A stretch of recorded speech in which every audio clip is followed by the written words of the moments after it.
go. One of the main issues of working for yourself is that you have to keep constantly being the person that does the marketing, the finances, the actual work, and if you're in a relationship or married or whatever, your significant other is possibly unlikely to understand how that works. And people think that they work from 9 to 5 in a normal job, but if you work for yourself, basically you work whenever you have to work to get things done that you need to do. And that can be quite stressful for other people in your life who perhaps want you to do slightly mundane things, perhaps. Being a person that does presentations and training,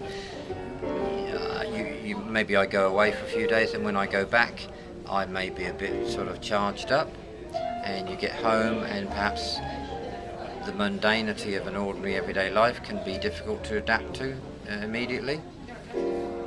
And the other issue is of stress, because if there are periods of time, depending on what your work is, where the work dries up quite a lot, and it possibly takes a few years to get used to the fact that that's natural.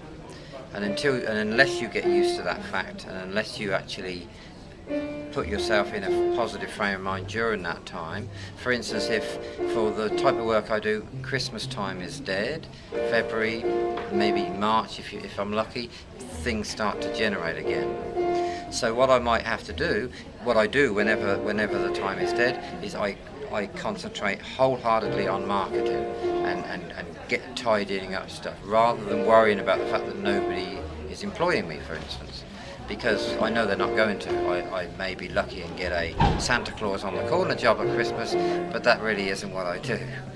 And if I do resort to that, then obviously I'm not paying attention to my business, which I need to do.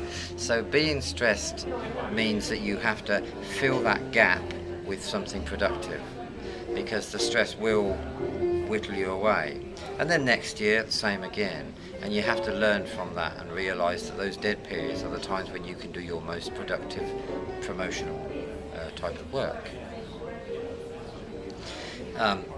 I guess another issue is when you are doing your own business, you may have nobody to talk to about things, so your judgment has to be quite acutely right on the mark.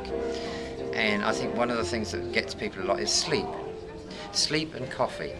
There are other sins to add to that, but the sort of legal ones are, people often don't get enough sleep because they might work late, and if you're working on a computer or doing programs or doing your figures or whatever, then your brain is circulating wildly, and trying to sleep with adrenaline in your body is impossible. The other thing that I do a lot of is drink a lot of coffee. During the day I drink coffee, during the day I drink coffee, more coffee, and that gets you very hyper as well. And coffee, while it's very nice, it actually doesn't, you can't sleep with caffeine in your body either.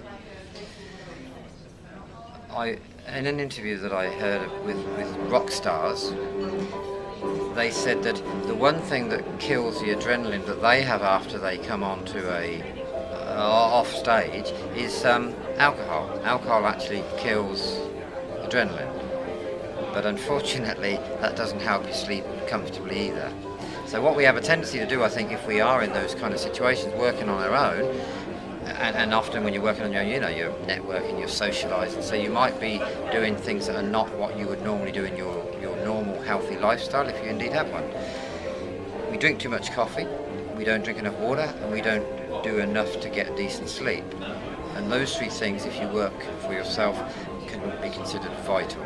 Sleep and relatively balanced nutrition, and what you might call total control of your drink intake, your coffee intake, and whatever else you might indulge in.